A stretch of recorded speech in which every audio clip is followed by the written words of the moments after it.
Daniel, capítulo 7. Certa noite, durante o primeiro ano de Belsazar, como rei da Babilônia, Daniel se deitou na sua cama e sonhou. E no sonho teve visões. Quando acordou, ele escreveu aquilo que tinha sonhado. Aqui está o que ele escreveu.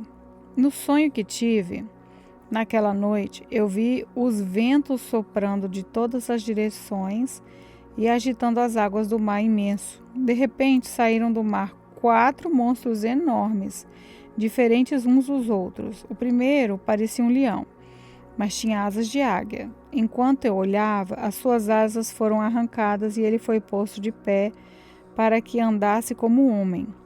E foi dada a ele uma mente humana. O segundo monstro era parecido com um urso. Ele se levantou nas patas de trás e segurava 3 costelas na boca. E uma voz lhe dizia: vai e coma muita carne. Depois vi o terceiro monstro e este era parecido com um leopardo. Ele tinha 4 cabeças e nas costas tinha 4 asas, como asas de ave. A este animal foi dada autoridade para reinar. O quarto monstro que vi naquela visão era terrível, espantoso e muito forte. Tinha enormes dentes de ferro e com eles despedaçava e devorava suas vítimas. O que sobrava ele esmagava com as patas. Esse monstro era diferente dos outros 3 e tinha 10 chifres. Eu estava olhando os chifres com atenção e notei outro chifre menor, que nasceu entre os outros 3 chifres, foram arrancados para dar lugar a esse chifre menor, que tinha olhos, como os de gente, e uma boca que falava com muito orgulho. Continuei olhando e vi que foram postos alguns tronos. Num deles assentou-se aquele que sempre existiu. A sua roupa era branca como a neve e os seus cabelos eram brancos como a lã. O trono e as suas rodas pareciam labaredas de fogo. E de um lugar em frente do trono saía um rio de fogo. Havia ali milhares de pessoas que adoravam a ele, que estava sentado no trono, e muitos milhões estavam de pé na presença dele. Começou o julgamento e foram abertos os livros. Continuei olhando, pois o chifre pequeno ainda estava dizendo palavras orgulhosas. E vi quando o quarto monstro foi morto e o seu corpo foi despedaçado e jogado no fogo. Quanto aos outros monstros, o poder que tinham foi tirado deles. Mas não foram mortos, foi dado a eles mais um pouco de tempo para viverem. Na mesma visão que tive naquela noite, vi um ser parecido com um homem que vinha entre as nuvens do céu. Ele foi até o lugar onde estava aquele que sempre existiu e foi apresentado a ele. Deram-lhe o poder e honra e autoridade de rei, a fim de que os povos de todas as nações, línguas e raças o servissem. O seu poder é eterno e o seu reino não terá fim. As visões me espantaram e eu fiquei preocupado com o que tinha visto. Cheguei perto de um dos que estavam ali e pedi que me explicasse o que eu tinha visto. Então ele me explicou assim: os 4 monstros enormes são 4 reis que vão dominar o mundo, mas o reino será dado ao povo de Deus Altíssimo. E esse povo reinará para sempre. Eu quis saber também a explicação a respeito do quarto monstro, que era diferente dos outros 3, que era terrível e tinha dentes de ferro e unhas de bronze, que despedaçava e devorava suas vítimas, e que esmagava com as patas aquilo que sobrava. Pedi também que me explicasse os 10 chifres que esse monstro tinha na cabeça, e o outro chifre que havia crescido, derrubando 3 chifres. Esse chifre, que parecia mais forte do que os outros, tinha olhos e uma boca que falava com muito orgulho. Enquanto eu olhava, esse chifre começou a lutar contra o povo de Deus e estava vencendo, até que chegou aquele que sempre existiu. Ele julgou a favor do povo de Deus Altíssimo, pois havia chegado o tempo de esse povo começar a reinar. A explicação que recebi foi esta: o quarto monstro é um rei, e o reino dele será bem diferente dos outros. Ele conquistará o mundo inteiro, destruirá todas as nações e as deixará arrasadas. Os 10 chifres representam 10 reis que governarão este reino.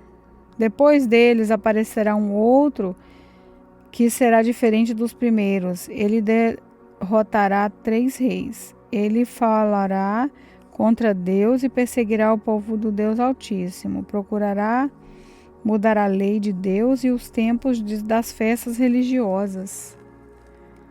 O povo de Deus será dominado por ele durante 3 anos e meio. Mas depois disso o tribunal o condenará e assim ele perderá o seu reino e o seu poder acabará para sempre.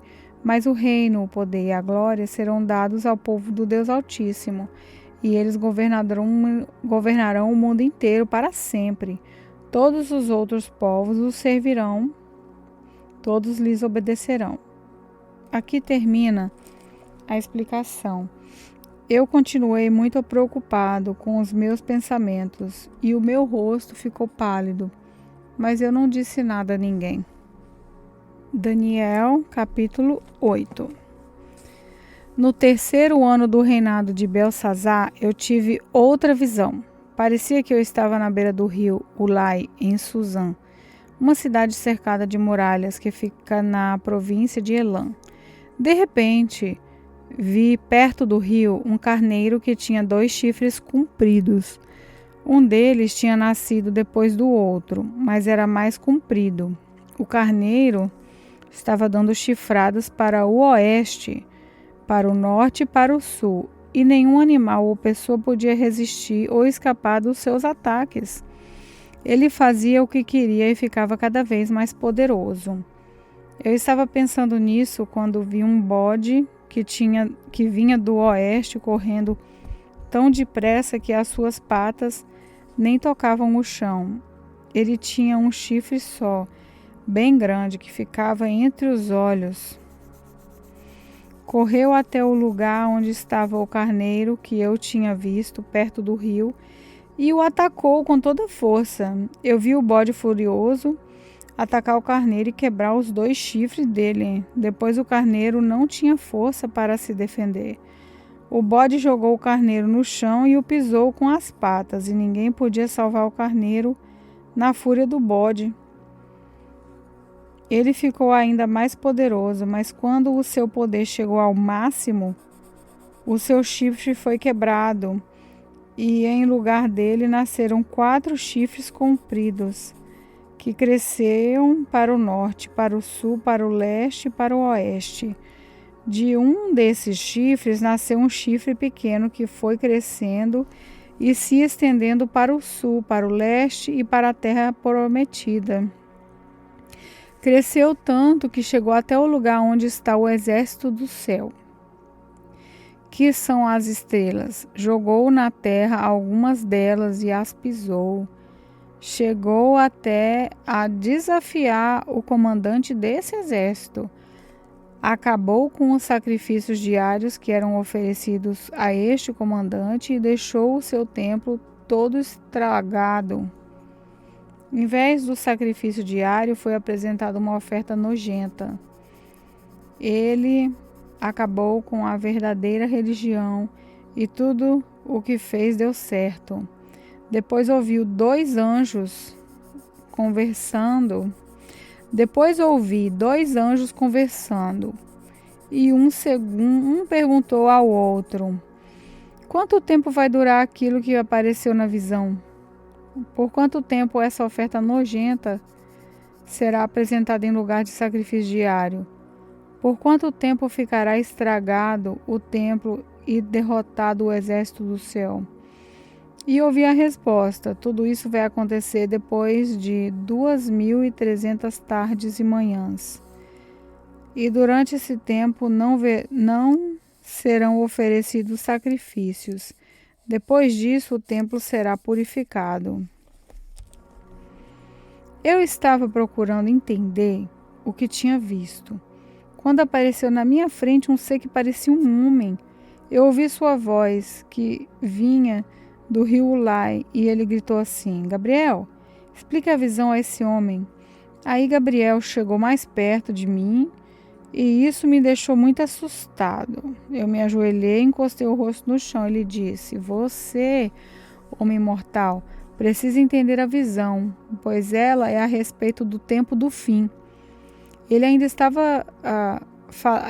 falava quando desmaiei e caí de bruços no chão. Ele me pegou, me pôs de pé e disse: Eu vou lhe contar o que vai acontecer quando passar a ira de Deus, pois essa visão é a respeito do tempo marcado para o fim. O carneiro com 2 chifres que você viu representa os reis da Média e da Pérsia. O bode é o rei da Grécia e o seu chifre grande é o primeiro rei desse país. Os 4 chifres que nasceram quando o primeiro chifre foi quebrado representam os 4 reinos em que o país será dividido, mas esses reinos não serão tão poderosos como o primeiro. Quando o fim desses reinos estiver perto e as suas maldades estiverem chegando ao máximo, aparecerá um rei cruel e enganador. Ele ficará cada vez mais poderoso, mas não pela sua própria força. Causará destruição terrível. Acabará com os povos poderosos e também com o povo de Deus. Fará o que quiser e prosperará sempre. Com a sua presença, ele enganará a todos, ficará cada vez mais orgulhoso e matará muitas pessoas à traição. Finalmente, ele desafiará o Deus, o Rei dos Reis, mas será destruído sem uso de força humana. E Gabriel terminou assim: Você já ouviu a verdadeira explicação dos sacrifícios da tarde e da manhã, mas não diga a ninguém o que quer dizer a visão que você teve, pois ainda vai demorar muito tempo até que ela se cumpra. Eu, Daniel, passei vários dias abatido e doente. Depois fiquei bom e comecei a tratar dos negócios do governo. Mas continuei muito preocupado com a visão, pois não conseguia entendê-la. Daniel capítulo 9. Dario, filho de Xerxes, do país da Média, era rei da Babilônia. No primeiro ano do seu reinado, eu estava estudando os livros sagrados e pensando nos 70 anos que Jerusalém ficaria arrasada, de acordo com o que o Senhor Deus tinha dito ao profeta Jeremias. Em sinal de tristeza, eu vesti uma roupa feita de pano grosseiro.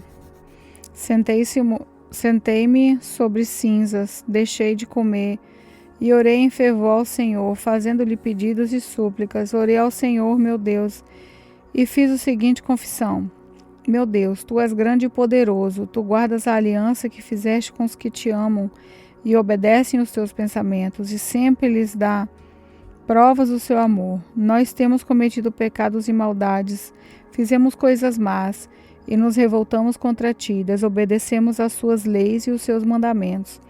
Não demos atenção aos teus servos, os profetas, que falaram em teu nome, aos nossos reis, aos nossos líderes, aos nossos antepassados, sim, a todo o povo de Israel. Tu, ó Senhor, és sempre justo, mas agora sentimos vergonha.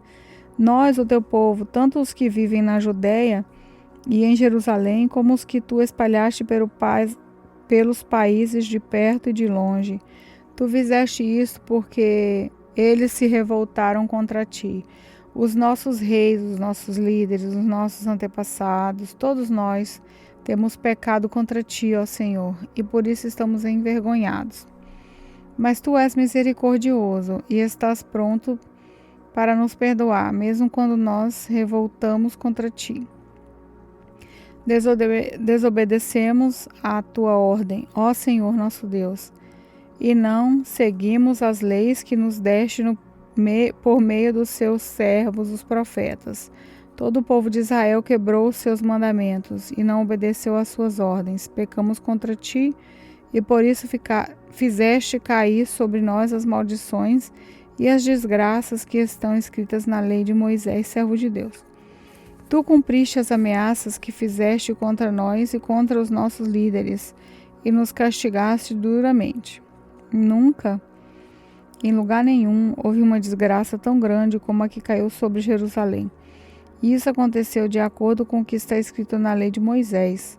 Mas mesmo assim, nós não temos abandonado os nossos pecados, nem temos nos esforçado para seguir a sua verdade. Não fizemos nada para agradar ao Senhor, nosso Deus. Portanto, tu, ó Senhor, preparaste este caminho e o fizeste cair sobre nós. Tu és o Senhor, nosso Deus. Tu és justo em tudo o que fazes, e nós não temos dado atenção às suas ordens. Ó Senhor nosso Deus, tu mostraste o teu grande poder quando tiraste o teu povo do Egito, e a fama que ganhaste com isso continua até hoje. Mas nós temos pecado e feito o mal. Ó Senhor, tu és misericordioso. Portanto, não continues irado e furioso com Jerusalém, que é a tua cidade, o teu monte santo, por causa dos nossos pecados e dos pecados dos nossos antepassados. Os povos de todos os países vizinhos zombam de Jerusalém e do seu povo. Ó nosso Deus, ouve a minha oração, atende a súplica desse teu servo, para que todos saibam que tu, Senhor, és Deus. Derrama suas bênçãos sobre o seu templo, que agora está abandonado. Ouve, ó meu Deus, e atende a minha oração. Abre os olhos, vê a nossa desgraça e olha para a sua cidade. Fazemos os nossos pedidos por causa da tua grande compaixão, e não porque sejamos bons e honestos. Ouve, ó Senhor, perdoa-nos, ó Senhor. Atende-nos, Senhor, e vem ajudar-nos, para que todos saibam que tu és Deus. Não demores em nos socorrer, ó meu Deus, pois nós somos o teu povo e Jerusalém é a tua cidade. Eu continuei a orar e a confessar os meus pecados e também a do meu povo. E a fazer ao Senhor, o meu Deus, as minhas súplicas em favor do seu monte santo. Ainda estava orando quando Daniel, o mesmo anjo que eu já tinha visto na visão, veio voando rapidamente e parou perto de mim. Eram 3 horas, a hora do sacrifício da tarde. Ele disse: Daniel, eu vim explicar o que quer dizer a visão. Logo que você começou a orar, Deus atendeu o seu pedido. Deus o ama muito e por isso me mandou explicar a visão a você. Portanto, preste atenção e procure entender o que vou dizer. Daniel, o castigo do seu povo e da sua santa cidade vai durar 70 anos vezes 7, até que termine a revolta e o pecado acabe. Então, o seu povo vai conseguir o perdão dos seus pecados e a justiça eterna de Deus será feita. A visão e a profecia serão cumpridas e o santo templo será inaugurado de novo. Preste atenção, Daniel, e compreenda, pois depois de ser dada a ordem para reconstruir Jerusalém, 7 anos, 7 vezes vão passar até que chegue o líder escolhido por Deus. As novas ruas e muralhas de Jerusalém durarão 72 anos vezes 7, mas será um tempo de muito sofrimento. No fim desse tempo, o líder escolhido por Deus será morto injustamente. Chegará um rei com seu exército, destruirá a cidade e o templo. O fim virá como uma enchente, trazendo a guerra e as destruições que Deus reservou mandar. Esse rei fará com muitos povos um acordo que durará 7 anos. Mas quando passar metade desse tempo, ele acabará com os sacrifícios de animais e de ofertas de cereais no templo. O grande terror será colocado no lugar mais alto do templo. e ali ficará até que aquele que fez isso seja destruído, conforme Deus resolveu.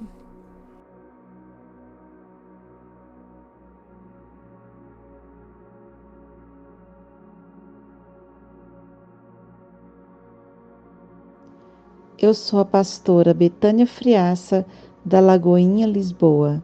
Oremos. Senhor meu Deus, a Tua palavra é a verdade que transforma, a verdade que penetra no nosso coração e traz vida e muda a nossa história, muda a nossa vida, transforma a tristeza em alegria. Eu peço que neste momento o Senhor possa abençoar cada ouvinte da Tua palavra, que haja uma transformação de vida em cada um que nesse instante ouviu todos esses textos bíblicos. Os abençoe, Senhor, através da Tua palavra, que é a verdade. No nome de Jesus. Amém.